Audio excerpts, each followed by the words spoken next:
नमस्कार मित्रांनो, आपण शिकत आहोत आर्थिक नियोजन आणि आर्थिक नियोजनामध्ये सेव्हिंग आणि इन्व्हेस्टमेंट हा विषय आपण शिकणार आहोत, जो की आर्थिक नियोजनातला सर्वात महत्त्वाचा विषय आहे। तर तुम्ही माझ्या चॅनलला सबस्क्राइब करा व वर दिलेले बेल आयकॉन दाबा, जेणेकरून आर्थिक नियोजनाचे पुढे येणारे माझे व्हिडिओ तुम्हाला पाहता येतील। या व्हिडिओमध्ये आपण शिकणार आहोत योग्य पद्धतीने सेव्हिंग कसं करायचं, योग्य पद्धतीने गुंतवणूक कशी करायची, त्याचबरोबर सेव्हिंग आणि गुंतवणुकीचं महत्त्व काय आहे हे आपण या व्हिडिओमध्ये जाणून घेणार आहोत। आणि सर्वात महत्त्वाचं म्हणजे लोकांना पडलेला प्रश्न तो म्हणजे सेव्हिंग करणं फार कठीण जाते, त्यावर काय उपाय आहेत का नाही हे सुद्धा आपण या व्हिडिओमध्ये पाहणार आहोत। तर माझा व्हिडिओ पूर्ण पहा।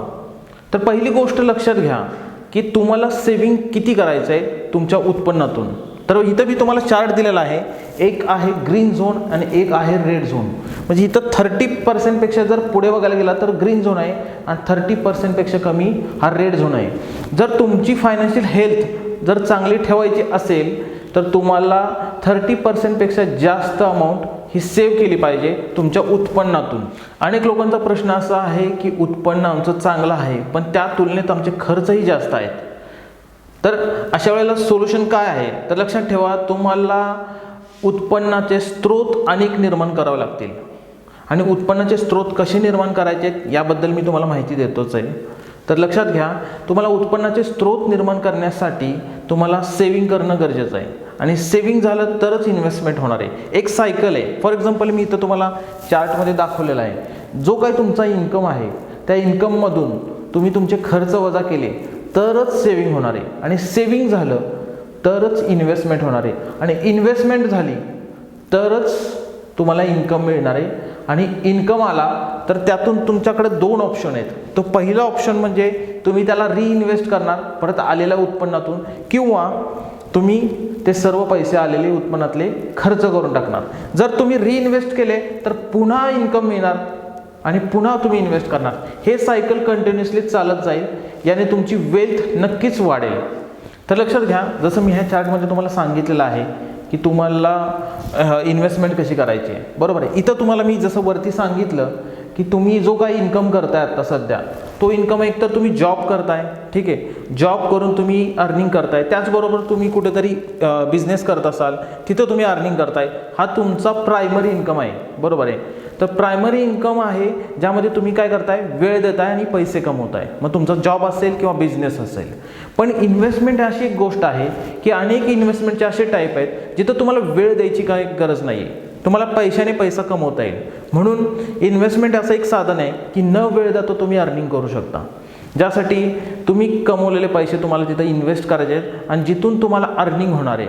हा एक one of the best option आहे जिथून तुम्ही चांगल्या पद्धतीने अर्निंग करू शकता वेगवेगळ्या क्षेत्रात गुंतवणूक करून। जसं मग अशा आपण प्रश्न केला, लोकांचं उत्पन्न चांगलं आहे पण लोकांचे एक्सपेन्सेस जास्त असल्यामुळं माणसाला सेव्ह करता येत नाहीत। याचं उत्तर काय आहे, तर लक्षात घ्या, कोणत्याही व्यक्तीला डे टू डे लाईफमध्ये जे काही गरजा आहेत त्या पूर्ण करण्यासाठी जास्त पैशाची गरज नाही आहे। मग एक्सपेन्सेस तुमचे जास्त का होत आहेत, त्याचं एकमेव कारण आहे ते म्हणजे EMI। तुमचं कुठल्या तरी गोष्टीवरती लोन आहे आणि तुमचा EMI चालू आहे, त्यामुळे तुम्हाला मंथली एक्सपेन्सेस म्हणजे ॲड होतो, तो म्हणजे EMI। EMI चांगला का वाईट, त्याचबरोबर लोन चांगलं की वाईट। लोन वाईट आहे असं माझं मत नाही आहे, पण लक्षात घ्या, इथं मी तुम्हाला एक चार्ट दाखवला आहे, या चार्टमध्ये मी दाखवले तुमची जी काही टोटल प्रॉपर्टीची व्हॅल्युएशन होती त्याच्यात तुमचं जे लोन आहे ते जास्तीत जास्त 20% असलं पाहिजे। जर 20% पेक्षा तुमचं जर लोन जास्त असेल तर तुम्ही रेड झोनमध्ये आहात, इथं दाखवलेलं आहे मी, आणि 20% पेक्षा तुमचं लोन कमी असेल तर तुम्ही ग्रीन झोनमध्ये आहात। लक्षात घ्या, जर तुम्हाला फायनान्शियल हेल्थ तुमची चांगली ठेवायची असेल तर तुमची जी काही वेल्थ आहे त्याच्या जास्तीत जास्त 20% लोन हवं आहे।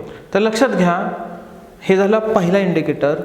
आज आपण दुसरा इंडिकेटर काय आहे, जे काय तुमचं वार्षिक उत्पन्न आहे त्या वार्षिक उत्पन्नाच्या तुमचं जास्तीत जास्त लोन किती पाहिजे, 3 टाइम्स। जर फॉर एक्झाम्पल मी इथं दिलेलं आहे 10 लाख रुपीज जर माझं उत्पन्न आहे वार्षिक, तर मी जास्तीत जास्त लोन किती काढू शकतो, 30 लाखपर्यंत लोन काढू शकतो। इथं मी तुम्हाला चार्टमध्ये दाखवलेलं आहे, या चार्टमध्ये तुम्हाला दिसतंय की जर तुमचं लोन हे 3 टाइम्सपेक्षा तुमच्या उत्पन्नाच्या 3 टाइम्सपेक्षा जास्त असेल तर इथं रेड झोनमध्ये आहे. रेड झोन म्हणजे काय तर लक्षात घ्या, रेड झोनमध्ये फ्युचरमध्ये तुम्हाला पॉसिबिलिटीज आहेत फायनान्शियल क्रायसिसला तोंड देण्यासाठी. जसं मी तुम्हाला आत्ता 2 इंडिकेटर शिकवले, 2 इंडिकेटर जे आत्ता शिकवलं त्यानुसार तुम्ही काय करू शकता, तुमचं वैयक्तिक कॅल्क्युलेशन करू शकता. ज्या इंडिकेटरमध्ये दोन्ही ह्याच्यामध्ये जर तुम्ही रेड झोनमध्ये आहात तर लक्षात ठेवा तुम्हाला फायनान्शियल क्रायसिसला तोंड द्यायचं आहे. तर लक्षात घ्या, जास्तीत जास्त लोकांचं सेविंग होत नाहीत. सेविंग का होत नाही का तर त्यांचे एक्सपेन्सेस वाढले आहेत, आणि एक्सपेन्सेस जास्तीत जास्त लोकांचे का वाढलेले आहेत तर त्याचं एकमेव कारण म्हणजे EMI. तर EMIचं कारण काय आहे तर लक्षात घ्या, प्रत्येक व्यक्तीचे काही गोल्स आहेत, ड्रीम्स आहेत. हे अचीव करण्यासाठी तुम्हाला काय हवं आहे, फंड्स हवेत. त्याचबरोबर अनेक कुटुंबावरती अचानक आर्थिक संकट येतं, ह्यावरती मात करण्यासाठी काय हवं आहे, फंड्स हवेत. तर ते फंड्स अवेलेबल कुठून होतील तर पहिली गोष्ट म्हणजे तुम्हाला एकतर लोनच्या माध्यमातून ते फंड्स अवेलेबल होतील, किंवा दुसरी गोष्ट म्हणजे तुम्ही केलेल्या सेविंग आणि गुंतवणूक या गोष्टीतून तुम्हाला हे फंड्स अवेलेबल होतील. तर सर्वसाधारण मोस्ट कॉमन गोल्स कोणते आहेत तर इथं मी तुम्हाला ह्या चार्टमध्ये दाखवलेलं आहे. एकतर तुम्हाला घर घ्यायचं आहे, कार घ्यायची आहे, किंवा तुम्हाला तुमच्या मुलाचं शिक्षण करायचं आहे, किंवा तुमच्या मुलाचं तुम्हाला लग्न करायचं आहे. हे झाले लॉंग टर्मचे गोल. आता शॉर्ट टर्मचे गोल इथं मी तुम्हाला दिलेलं आहे. एक तर तुम्हाला मोबाईल घ्यायचा आहे, लॅपटॉप घ्यायचा आहे, किंवा तुम्हाला कपडे घ्यायचे आहेत, किंवा अगदी घरामध्ये एक 2 व्हीलर घ्यायची आहे. तर हे झाले तुमचे शॉर्ट टर्मचे गोल. तर एक लक्षात घ्या, हे गोल्स तुम्ही कसे अचीव करणार, एक तर तुम्ही केलेल्या सेविंग आणि इन्व्हेस्टमेंटमधून तुम्ही हे गोल अचीव करू शकता, किंवा दुसरा ऑप्शन आहे लोनच्या माध्यमातून. तर सेविंग करण्यासाठी तुम्हाला अनावश्यक जे काही खर्च आहेत ते तुम्हाला टाळावे लागतील. त्याचबरोबर मी आत्ता सांगितल्याप्रमाणे सेविंग करण्यासाठी अजून कोणकोणते उपाय आहेत ते तुम्हाला फॉलो केले पाहिजेत.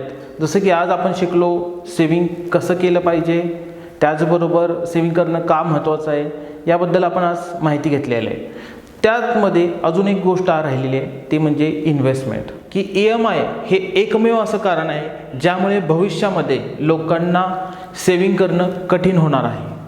आणि सेविंग नाही तर इन्व्हेस्टमेंट नाही, आणि इन्व्हेस्टमेंट नाही तर उत्पन्नाचा दुसरा स्रोत नाही. आणि सर्वात महत्त्वाची गोष्ट म्हणजे सवय, एक लोन काढण्याची सवय, ज्यामुळे आपण भावी पिढीला मागे ढकलतो. त्याचबरोबर इन्व्हेस्टमेंट करण्याची सवय, ज्यामुळे आपण भावी पिढीला पुढे ढकलतो. गुंतवणुकीतून आपल्याला परतावा तर मिळतोच, पण त्याचबरोबर गुंतवणूक कशी करावी, कोठे करावी याचा अनुभवसुद्धा आपल्याला मिळतो, जो अनुभव आपल्या भावी पिढीला आपण देऊ शकतो. दीर्घकालीन गुंतवणूक आपल्याला नेहमी जास्त परतावा देण्याची ताकद ठेवते. गुंतवणूक ही कशी हवी आहे, गुंतवणूक नेहमी तुम्ही डायव्हर्सिफाईड गुंतवणूक केली पाहिजे, ज्यानं होणारे काय, तुमची रिस्क ही नेहमी कॅल्क्युलेटिव्ह राहणार आहे. इथं मी टाईप ऑफ तुम्हाला इन्व्हेस्टमेंट दिलेला आहे. Real estate, FDs, gold, bonds, shares आणि म्युच्युअल फंड्स. या टाईप ऑफ इन्व्हेस्टमेंटमध्ये तेजीमंदी कोणकोणत्या क्षेत्रात आहे. पहिली गोष्ट रिअल इस्टेटमध्ये तेजीमंदी आहे, त्यानंतर शेअर्समध्ये तेजीमंदी आहे, त्याचबरोबर गोल्डमध्ये सुद्धा तेजीमंदी आहे, त्याचबरोबर म्युच्युअल फंडमध्ये सुद्धा तेजीमंदी आहे. हे 4 क्षेत्र असे आहेत की ज्यामध्ये तेजीमंदी आहेत. भाव कधी वरती राहील तर भाव कमी राहू शकतो. तर इथं तुम्हाला मी सर्व टाईप ऑफ इन्व्हेस्टमेंट दाखवलेत, ज्यामध्ये तुम्हाला मी सांगितले की प्रत्येक क्षेत्रात तुमची गुंतवणूक हवी आहे.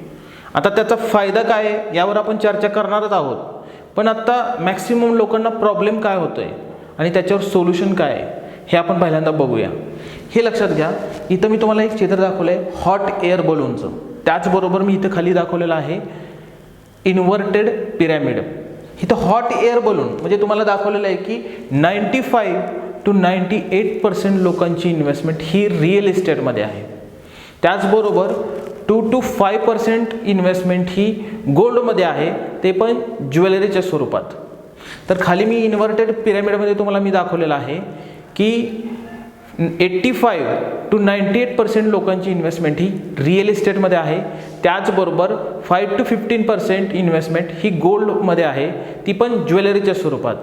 आणि राहिलेली जी इन्व्हेस्टमेंट आहे 2 to 5% ही FD किंवा PPFमध्ये आहे.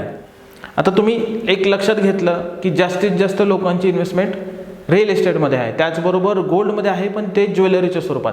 इथं मी तुम्हाला टाईप ऑफ इन्व्हेस्टमेंट दाखवलेलं आहे की लक्षात घ्या, रिअल इस्टेटमध्ये सुद्धा मंदी आहे, गोल्डमध्ये सुद्धा मंदी आहे. रिअल इस्टेट तुम्ही वर्षानुवर्ष त्यामध्ये काही चेंजेस केलेच नाहीत, त्यामुळं रिअल इस्टेटमध्ये येणाऱ्या मंदीचा किंवा तेजीचा तुम्हाला फायदा घेता येत नाही.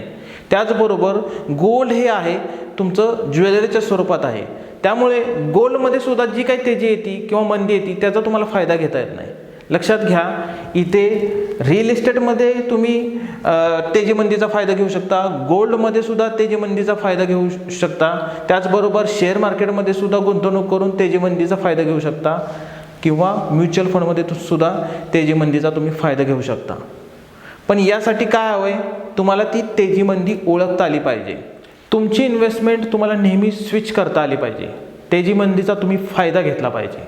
जर शेअर मार्केटमध्ये तेजी आहे तर तुम्ही तिथे इन्व्हेस्ट करा, जर गोल्डमध्ये मंदी आहे तर तिथून तुम्ही पैसे स्विच करा शेअर मार्केटमध्ये. जर शेअर मार्केटमध्ये मंदी येणार आहे तर तुम्ही तो पैसा स्विच करून कुठे टाकायचा आहे, गोल्डमध्ये टाका किंवा FDsमध्ये इन्व्हेस्ट करा. जर रिअल इस्टेटमध्ये मंदी आहे तो पैसा तुम्ही स्विच करून एकतर तुम्ही शेअर मार्केटमध्ये टाकू शकता किंवा जिथं बॉन्ड्समध्ये टाकू शकता. अशा प्रकारे तुम्हाला स्विचिंग आलं पाहिजे, जेणेकरून तुम्हाला तेजी मंदीचा फायदा घेता आला पाहिजे. ज्या वेळेला बऱ्यापैकी क्षेत्रात मंदी चालू असते त्यावेळी तुम्ही FDs, बॉन्ड्स यामध्ये तुम्ही पैसे टाकू शकता. तर जसं तुम्ही बघितलं की लोकांचे गुंतवणूक करण्याचे प्रकार हे लिमिटेडच आहेत, पण लक्षात ठेवा भविष्य हे बदलत चालले आहे आणि तुम्हाला बदलत्या भविष्यानुसार तुम्ही इन्व्हेस्टमेंटचे टाईप्ससुद्धा बदलले पाहिजेत. तुमची इन्व्हेस्टमेंट ही डायव्हर्सिफाईड झाली पाहिजे. आणि डायव्हर्सिफाईड इन्व्हेस्टमेंट कशी केली पाहिजे, कोणकोणत्या क्षेत्रात इन्व्हेस्टमेंट कशा पद्धतीने केले पाहिजे ह्याची पूर्ण माहिती तुम्हाला मी माझ्या पुढच्या येणाऱ्या व्हिडिओमध्ये देतो आहे. तर तुम्ही माझा पुढचा येणारा व्हिडिओ नक्की पहा. त्याचबरोबर सबस्क्राईब केलं नसेल तर चॅनलला सबस्क्राईब करा, वर दिलेला बेल आयकॉनला क्लिक करा, जेणेकरून पुढचा माझा येणारा व्हिडिओ तुम्हाला पाहता येईल.